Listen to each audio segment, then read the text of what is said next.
Memberi kemudahan bagi orang miskin serta memberi masa tenggang dan pembebasan hutangnya merupakan salah satu jalan menuju surga. Rasulullah SAW bersabda, "Man sarrahu an yunjiyahu Allahu min qurabin yaumal qiyamati wa an yudhillahu tahta arsyihi falyanzur mu'sirah." Barang siapa yang senang untuk diselamatkan Allah dari kegundahan-kegundahan pada hari kiamat dan akan diberikan naungan di bawah arasy-Nya, maka hendaknya dia memberi masa tenggang untuk orang yang susah.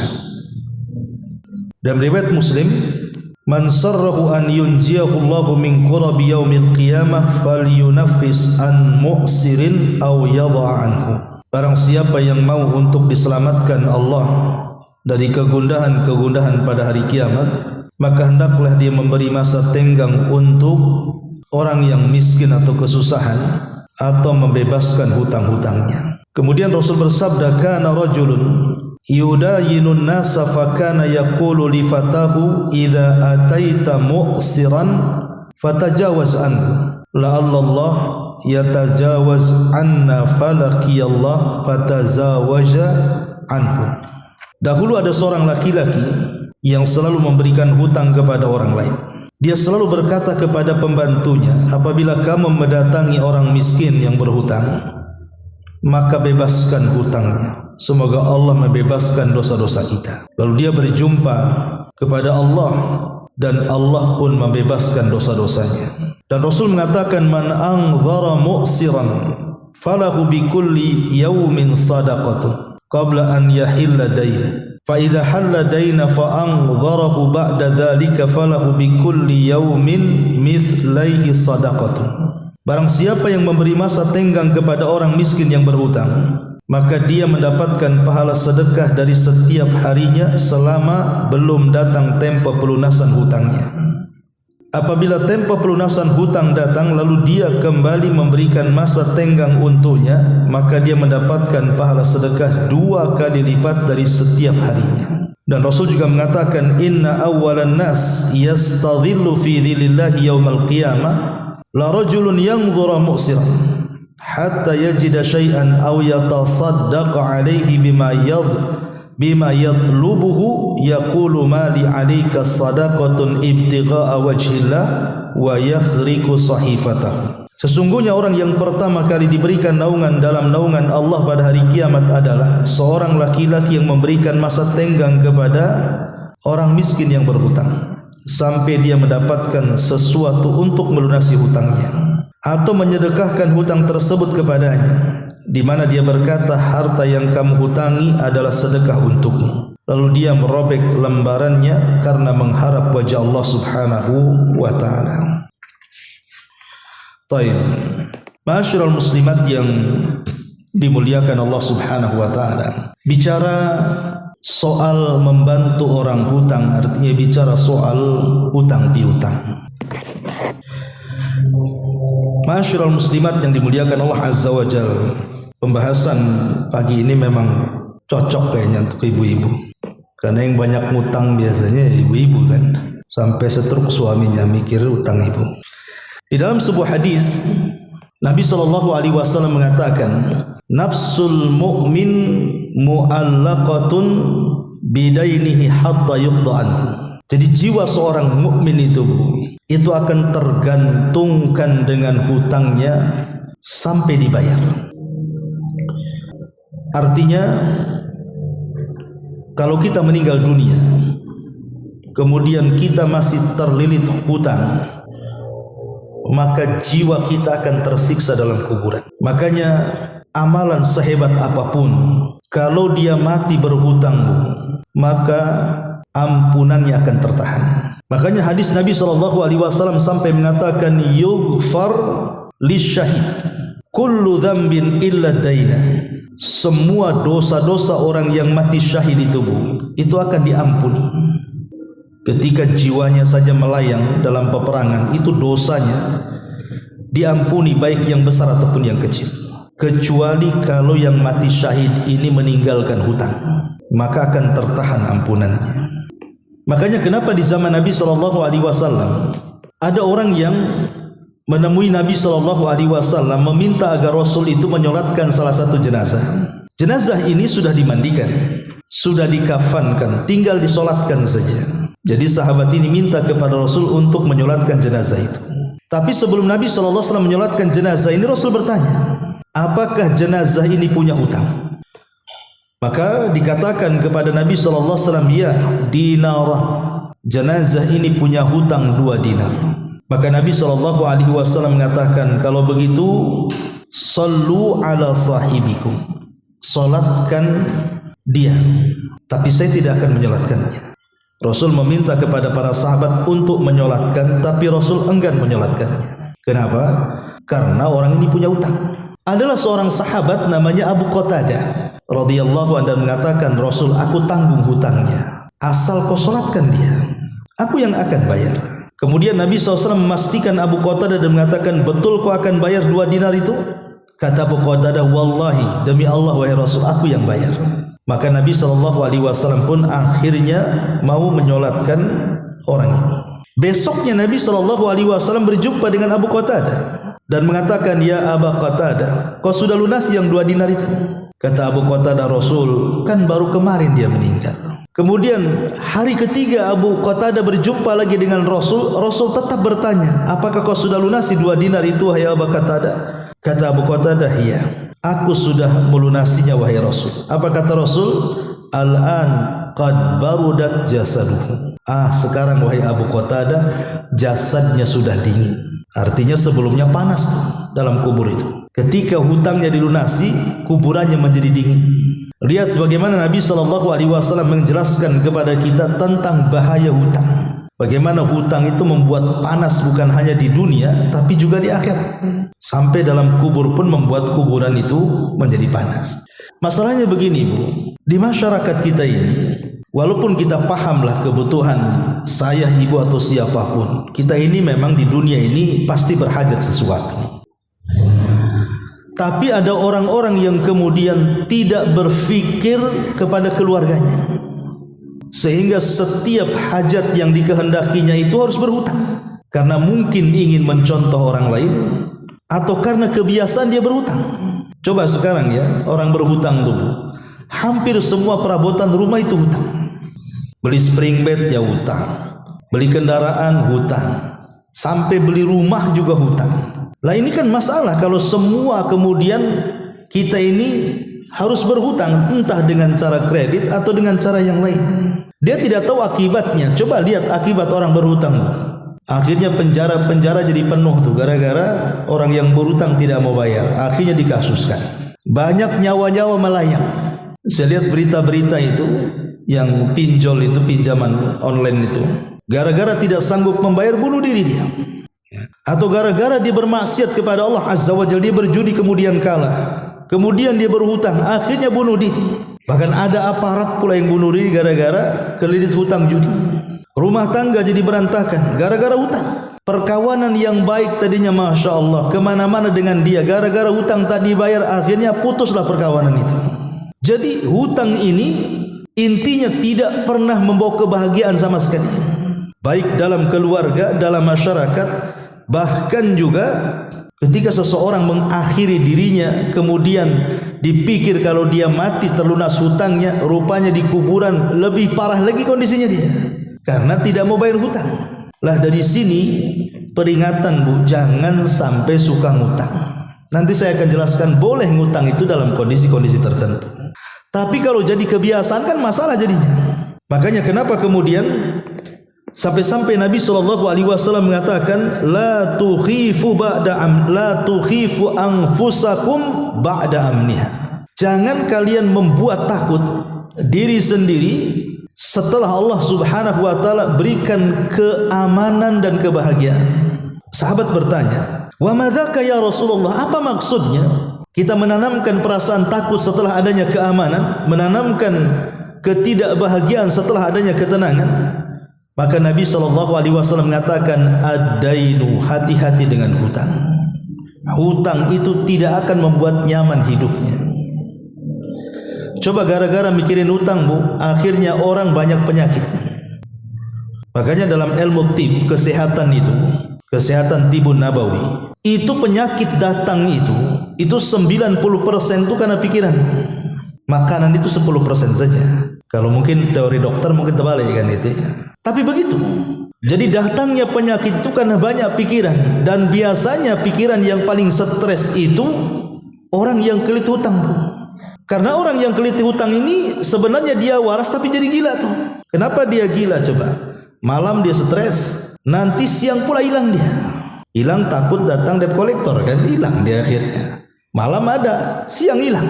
Lah makanya dari sini Nabi SAW sampai kemudian mewanti-wanti soal hutang piutang. Sampai berkali-kali bertanya kepada Abu Qatadah tadi dalam riwayat pertama, sudah kau bayar hutangnya? Sampai seperti itu Nabi SAW meminta kepada Abu Qatadah untuk melunasi hutang saudaranya. Ma'asyiral muslimat yang dimuliakan Allah Subhanahu wa taala. Sedikit saya akan berikan amalan yang mungkin bagi ibu-ibu atau enggak lah di sini insyaallah. Ibu-ibu di sini enggak ngutang. Enggak ngutang sedikit maksudnya. Banyak utangnya. Jadi ada amalan-amalan yang diajarkan Nabi SAW supaya orang itu terbebas dari hutang. Apa sih amalannya? Pertama, hadis Ali radhiyallahu anhu. Jadi di zaman Nabi SAW ada seorang budak yang ingin membebaskan dirinya. Disebut mukatib namanya. Mukatab, budak abdun mukatab. Seorang budak yang ingin membebaskan dirinya. Jadi seorang budak ini sudah bayar tuh kepada tuannya. Cuman dia tidak bisa melunasinya. Dan dia belum terbebas sampai dilunasi hutang-hutangnya. Jadi dia datang kepada Ali radhiyallahu anhu dan mengatakan, "Ya Ali, tolonglah aku. Aku terlilit hutang karena ingin membebaskan diriku sendiri." Maka Ali radhiyallahu anhu mengatakan, "Ala uallimuka kalimatin 'allamanihinna Rasulullah sallallahu alaihi wasallam." Maukah ku ajarkan kepadamu, kata Ali, sebuah kalimat yang Rasul ajarkan kepadaku. Seandainya lau kana alaika mithla jabali sirin dainan addahullahu anka. Taruhlah seandainya Allah takdirkan engkau punya hutang sebesar gunung Sir, maka yakini Allah Subhanahu wa taala pasti akan melunasi hutang-hutang. Kemudian Ali mengatakan, "Qul, katakanlah, Allahumma kfini bihalalika an haramik wa inni bifadlika amman siwa." Dua kalimat saja. Allahumma kfini bihalalika an haramik wa aghnini bifadlika amman siwa. Mudah kan, Bu? Ya.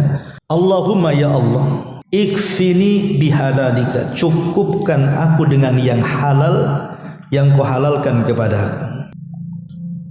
An haramik, dari keharaman yang kau haramkan kepadaku.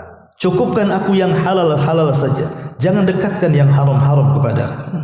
Wa inni min fadlika amman siwa wa aghnini bi fadlika amman siwa, dan berikan kekayaan kepadaku dari kemurahanmu ya Rabb sehingga aku tidak meminta-minta kepada orang.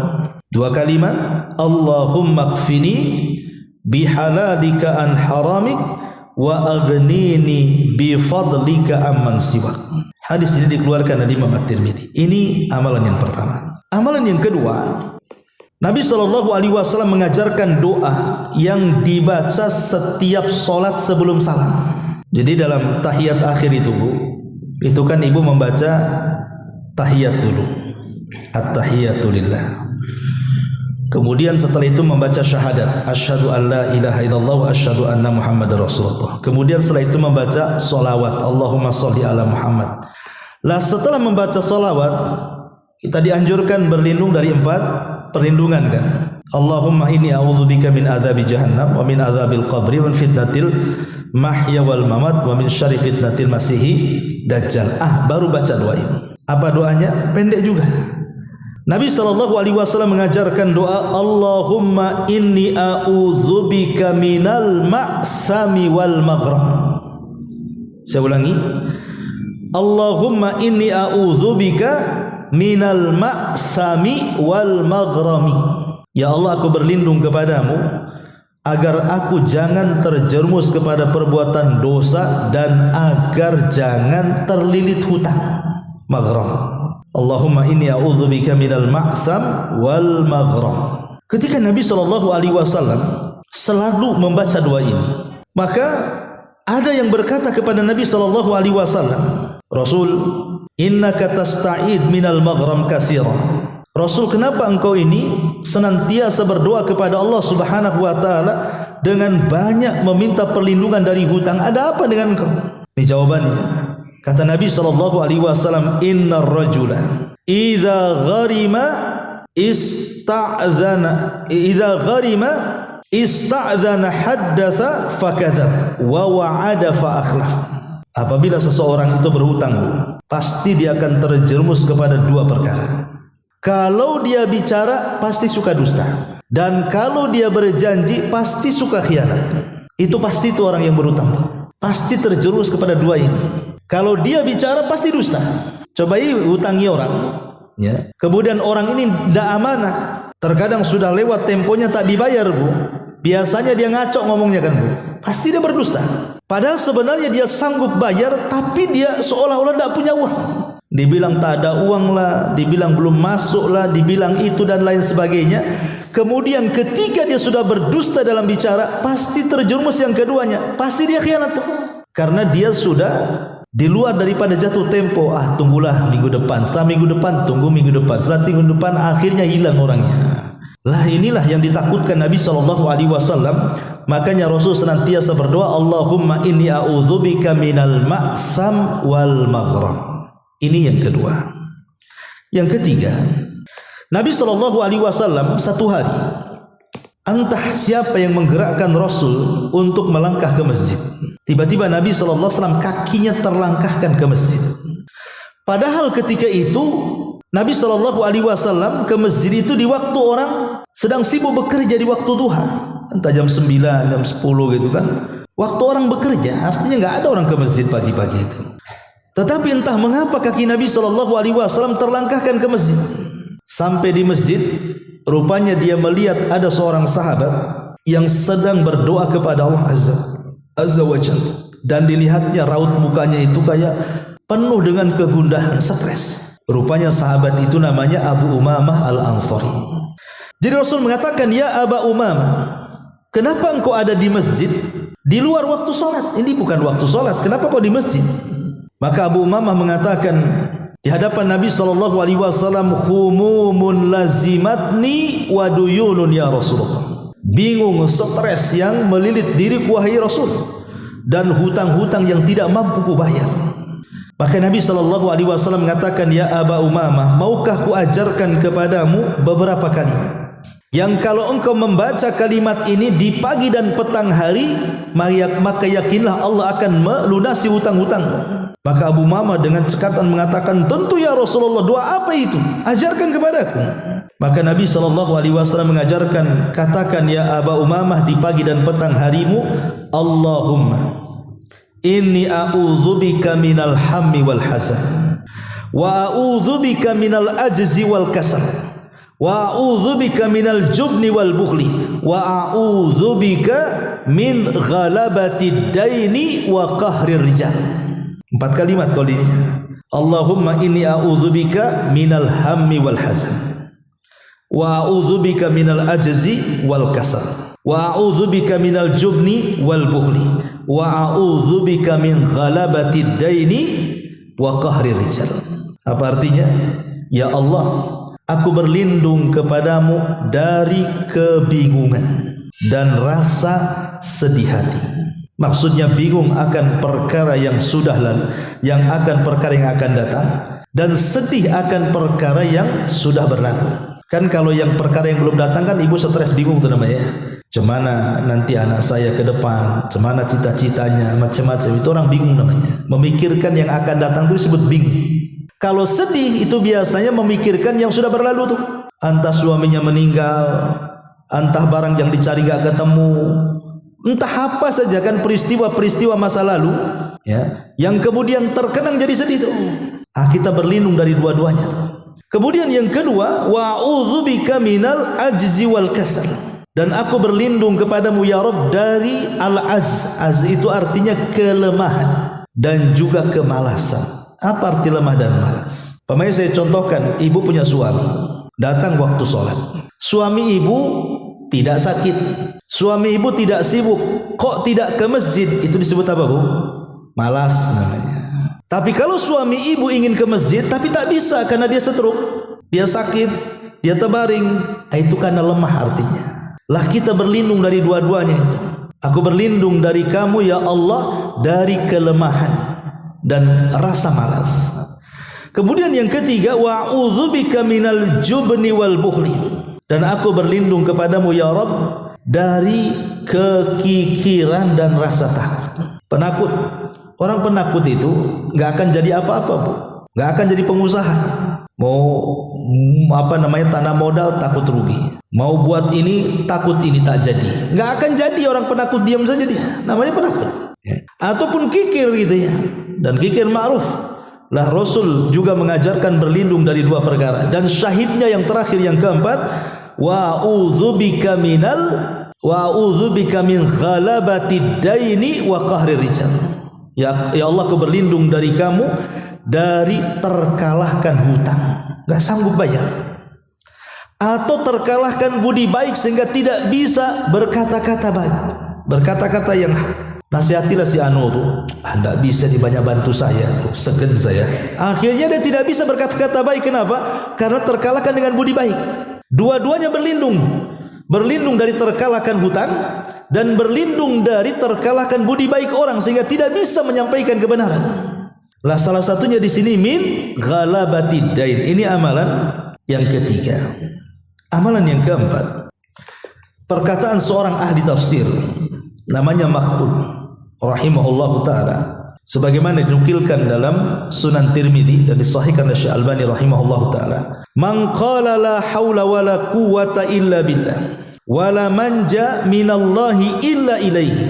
La haula wala quwwata illa billah, la manja minallahi illa ilaihi. Itu kata-katanya. La haula wala quwwata illa billah wala manja minallahi illa ilaihi. Tidak ada daya dan kekuatan kecuali hanya milik Allah, dan tidak ada keselamatan dari Allah kecuali kembali kepada Allah Subhanahu wa taala. La haula wala quwwata illa billah wala manja minallah illa ilaihi. Apa kata beliau? Kushifa anhu sab'ina baban min dhurri adanahumal faqra. Kata Makhul, siapa yang membaca doa ini maka akan dibukakan padanya 70 pintu untuk terlepas dari sesuatu yang membahayakan dirinya, dan yang paling rendah adalah kefakiran, dan kefakiran itu akibat banyak hutang.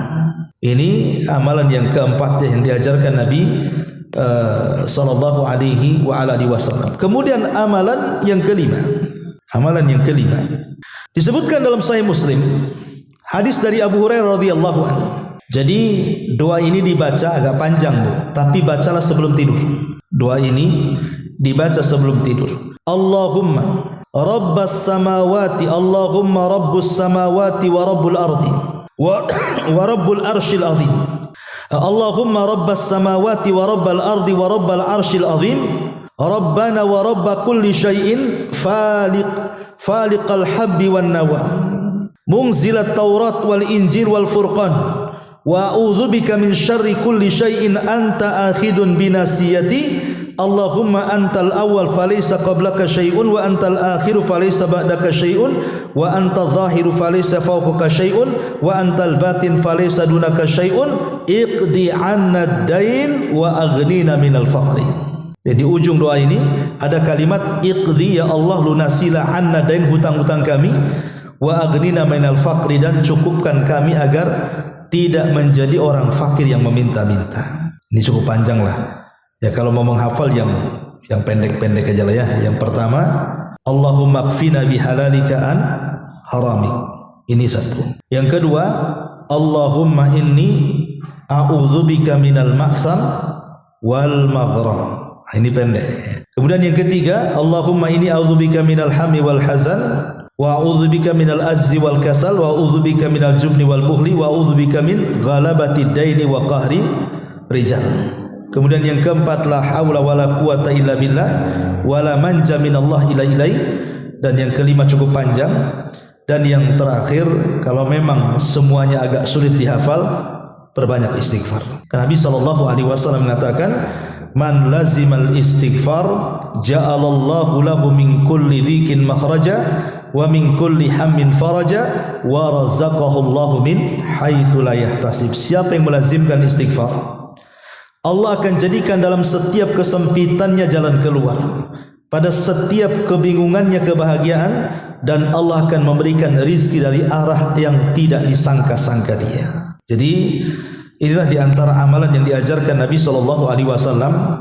Kalau ibu yakin, ya ingat, yang namanya amalan itu harus ada keyakinan. Jangan coba-coba.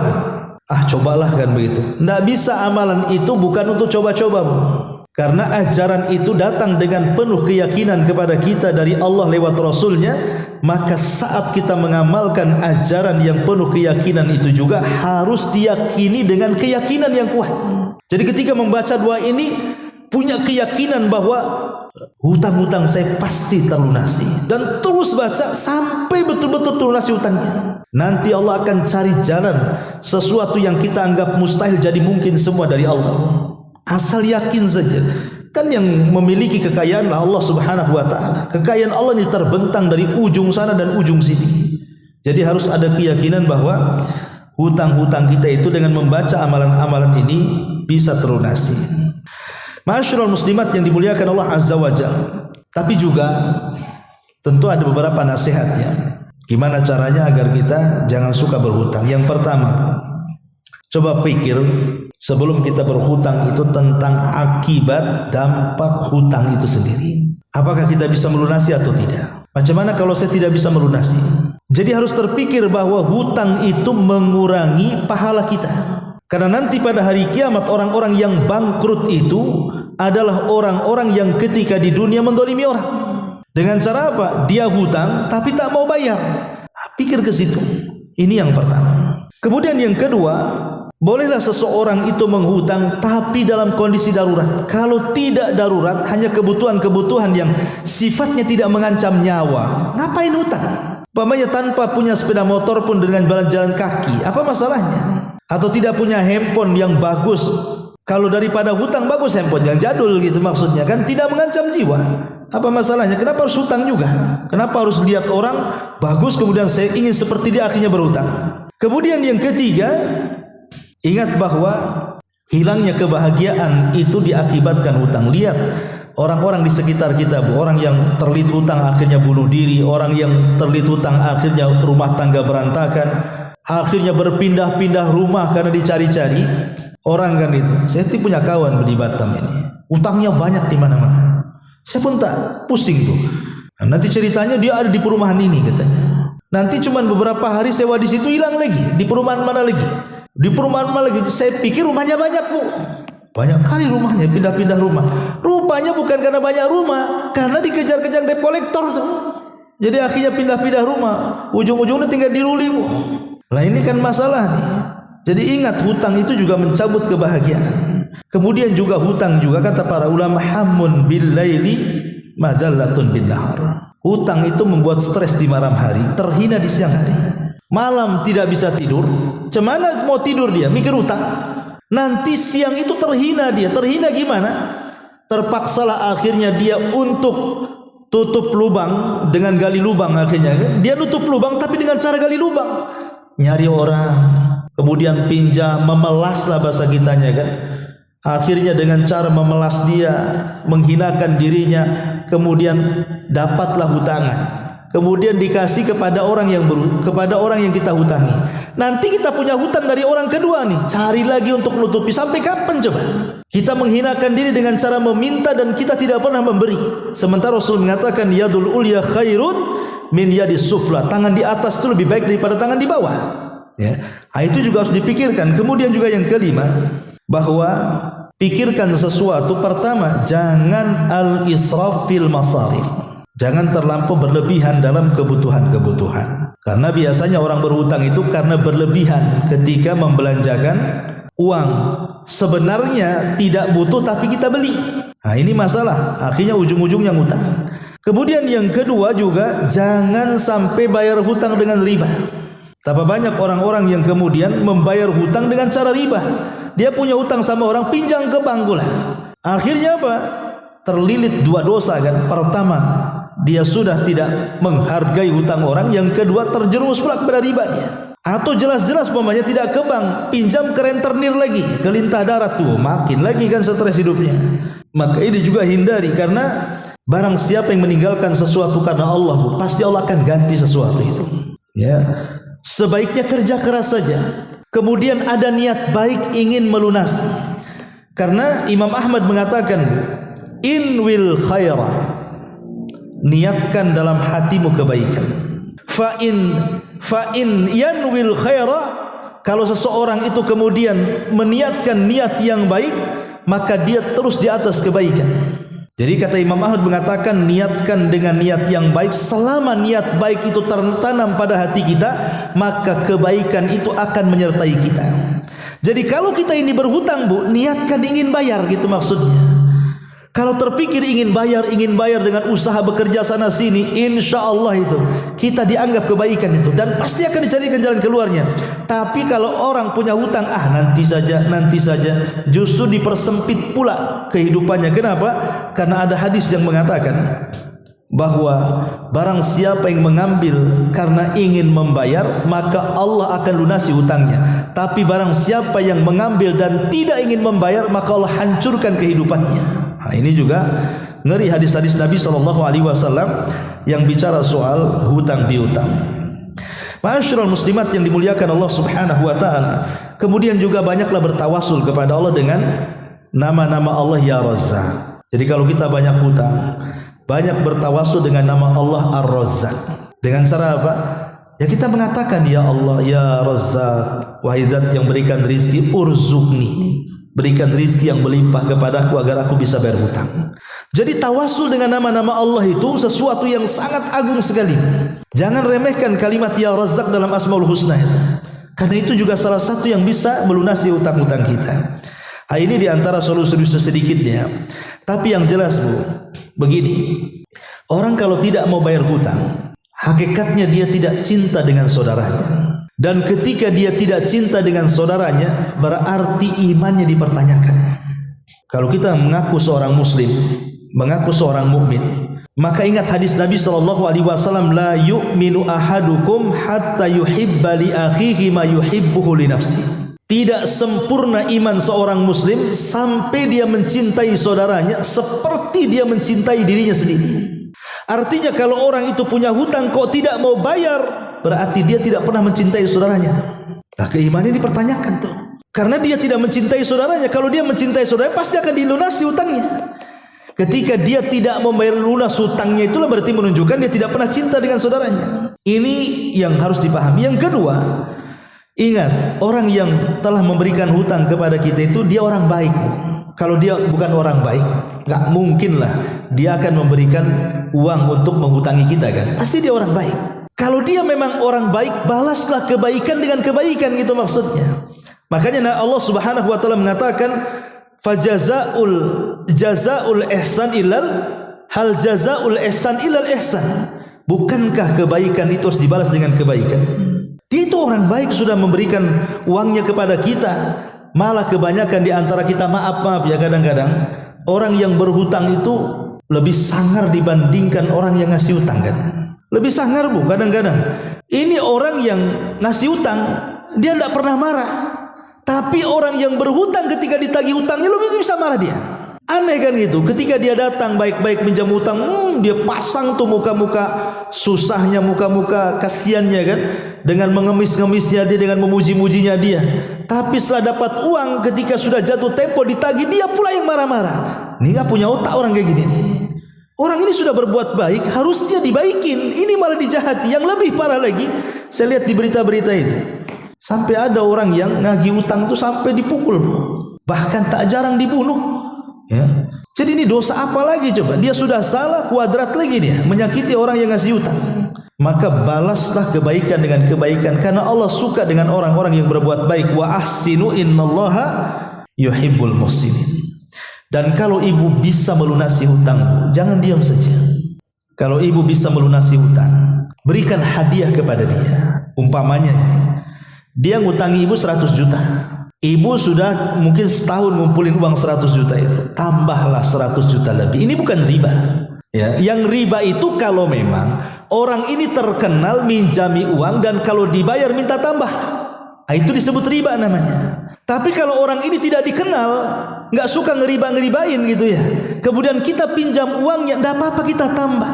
Dalam bentuk apa? Terima kasihnya kita kepada dia. Kemudian juga ucapkan alhamdulillah dan ucapkan jazakumullah khairan. Semoga Allah membalas kebaikan, dan doakan pada setiap harinya tanpa sepengetahuan dia tentang kebaikan dia. Karena Nabi SAW mengatakan, ma min muslim yad'u li akhihi fi dhahril ghaibi illa qala al malaku al muwakkal amin walaka mithli walaka bimithli. Tidaklah seorang mukmin berdoa dengan doa kebaikan kepada saudaranya tanpa sepengetahuan dia, kecuali malaikat akan datang kepada kita, engkau pun akan mendapatkan doa yang sama. Jadi dalam bentuk terima kasihnya kita kepada orang yang sudah menghutangi kita, pertama ucapkan alhamdulillah, doakan jazakumullah khairan, kemudian juga berbuat baiklah kepada dia dengan cara tambahkan dengan hadiah, kemudian doakan tanpa sepengetahuan dia dengan kebaikan. Harusnya seperti itu seorang mukmin. Ya. Jangan sampai kemudian terbalik pula, dia sudah berbuat baik kita pula berbuat jahat. Ya, itulah orang yang kadang-kadang akalnya tidak ada. Ya, ini yang harus dipahami. Kemudian juga seseorang itu kapan boleh berhutang? Islam itu sudah mengatur. Pertama, Bu, kalau kita hendak berhutang, berhutanglah dengan niat bayar. Satu. Kalau kita boleh mau berhutang, maka ada niatkan untuk bayar. Yang kedua, bekerja keraslah untuk melunasi hutang. Kemudian yang ketiga, kalau sudah ada uang, segerakan kembalikan kepada orang yang kita hutangi. Kemudian yang keempat, tidak membalas amarah dengan amarah berikutnya. Jangan dia lagi marah gara-gara uangnya kita ambil, kita pula lebih marah. Kemudian yang kelima, melebihi nominal hutang tadi kalau kita bayar. Kemudian yang nomor 6, mendoakan orang yang sudah kita ambil uangnya. Kemudian yang terakhir, jangan berhutang kecuali karena terpaksa. Ini yang harus dipahami tentang bolehnya hutang piutang. Baik, kita kembali ke pembahasan kita. Nah, di sini pengarang ini lebih kepada orang yang dihutangi. Kalau tadi kan saya cerita kepada orang yang berhutang. Kalau dalam buku ini adab kepada kita yang menghutangi. Apa saja adabnya di sini orang yang menghutangi? Jadi kalau kita ini sudah menghutangi orang, ibu ngutangi kan, ada orang datang ke ibu, bisa pinjam uang enggak? Ibu alasan akhirnya kasih juga, berapa? 10 juta. Oke, kira-kira kapan mau dibayar? Ya tunggulah 2-3 bulan ini. Jangan main tunggu 2-3 bulan, Bu. Ibu keluarkan catatan. Ingat, hutang piutang itu dicatat. Ya, bukan masalah apa, kok gini saja resmi kali, nanti saya bayar. Bukan masalah itu. Ini masalah ada hutang piutang. Keluarkan catatan. Sekarang kan sudah ada materai, kasih materai. Bahwa engkau hutang kepadaku 10 juta, akan dibayar 3 bulan berikutnya. Sebutkan tanggalnya, bulannya, tahunnya. Ini adab. Karena ayat terpanjang dalam Quran itu soal hutang piutang. Idza tadayantum bidainin ila ajalim musamman faktubuh, kata Allah. Kalau engkau ini berhutang dalam tempo waktu tertentu, jangan diam saja, catat. Ini perintah Allah, dicatat. Misalkan 10.000 saja, walaupun 10.000 saya catat di handphone, tetap harus dicatat. Lah kalau sudah dicatat, kemudian berjalanlah itu, Bu, hutang tuh, pamannya dia hutang 3 bulan. Selama 3 bulan itu, Bu, ibu mendapatkan pahala setiap harinya. Kalau dia dalam tempo itu, pamannya oke lah setahun ya baru bayar, maka setahun itu setiap hari ibu dapat pahala sebanyak uang yang ibu hutangkan. Pamannya ibu hutangkan 10 juta kan, berarti kalau 1 tahun ibaratnya ibu bersedekah dengan 10 juta setiap hari sampai 1 tahun. Bayangkan, Bu, itu belum dibayar tuh, ibu sudah dapat uang tuh. Sekali lagi kalau ibu ikhlas ngasihnya dalam rangka menolong saudaranya. Ini setiap hari dapat pahala sedekah nih. Nanti kalau sudah jatuh tempo, udah setahun nih, ibu mengatakan ini sudah waktunya bayar nih, kapan mau bayar ya? Kemudian dia mengatakan udah kayak bingung. Ya sudahlah, saya tambah 2 bulan lagi. Nampaknya kamu belum bisa bayar, gak apa-apa, saya kasih tenggang lagi 2 bulan. Maka kalau keluar daripada jatah pertama, tempo pertama, yang 2 bulan itu bu, pahalanya setiap hari 2 kali lipat lagi. Karena bu, 2 kali lipat lagi. Jadi kalau ibu hutangi 10 juta, sudah jatuh tempo nggak bisa bayar, kemudian ibu tambah lagi 2 bulan, berarti setiap hari ibu bersedekah dengan 20 juta. Padahal yang dipinjamkan 10 juta kan. Sampai dia jatuh temponya yang kedua. Jatuh tempo yang kedua juga nggak bisa bayar, minta lagi. Ya begitu seterusnya. Ibu akan diberikan 2 kali lipat dan begitu seterusnya. Itu kalau cerita pahala bu. Kalau cerita emosi ibu lebih paham lah kan itu. Nah kali katanya. Ini jatuh tempo kok mau saya tambah lagi, nggak bisa kan? Kalau perlu semua kulkasnya diangkut. Jadi di sini kalau kita paham di sini ada bab bagaimana pahala membantu manusia dalam masalah hutang di sini. Lihat bagaimana Nabi SAW mengatakan di sini, barang siapa yang senang untuk diselamatkan Allah dari kegundahan hari kiamat. Bu, hari kiamat itu jangan dibayangkan susahnya, stresnya, takutnya, tidak bisa dibayangkan. Manusia paling susah di dunia saja tidak sesusah di akhirat. Akhirat itu susah sekali bagi yang Allah susahkan. Makanya kemudian ini keutamaan orang-orang yang bisa memberikan tempo melunasi hutang itu. Dia akan dibebaskan dari kesulitan hari kiamat. Ya. Kemudian yang kedua, dan diberikan naungan di bawah aras. Bayangkan orang lagi kepanasan matahari di atas kepala 1 mil. Di atas kepala 1 mil, keringat bercucuran sampai kalau kapal mau dijalankan di keringatnya itu bisa, saking banyaknya keringat itu, saking kepanasannya luar biasa. Ya jangankan di akhirat 1 mil matahari di atas kepala, di dunia saja.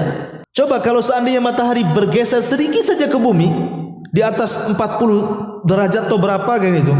Lihat sekarang jamaah haji itu, banyak yang meninggal di Mina itu karena kepanasan. Padahal panasnya di dunia kan gak seberapa, tapi banyak orang mati kepanasan, orang jamaah haji itu. Gimana di akhirat yang 1 mil di atas kepala kan?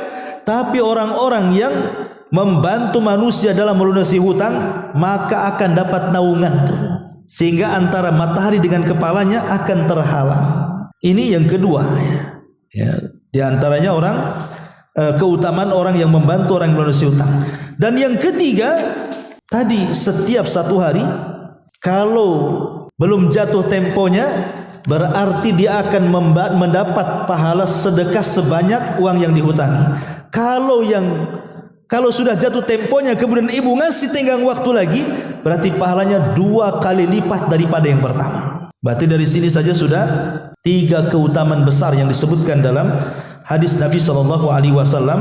Bagaimana mereka orang-orang yang membantu orang yang terlilit hutang itu, syukur-syukur ibu ikhlaskan. Wah itu lebih bagus lagi kan? Ya sudahlah gini sajalah, saya sedekahkan sajalah. Itu lebih bagus lagi tentunya ya.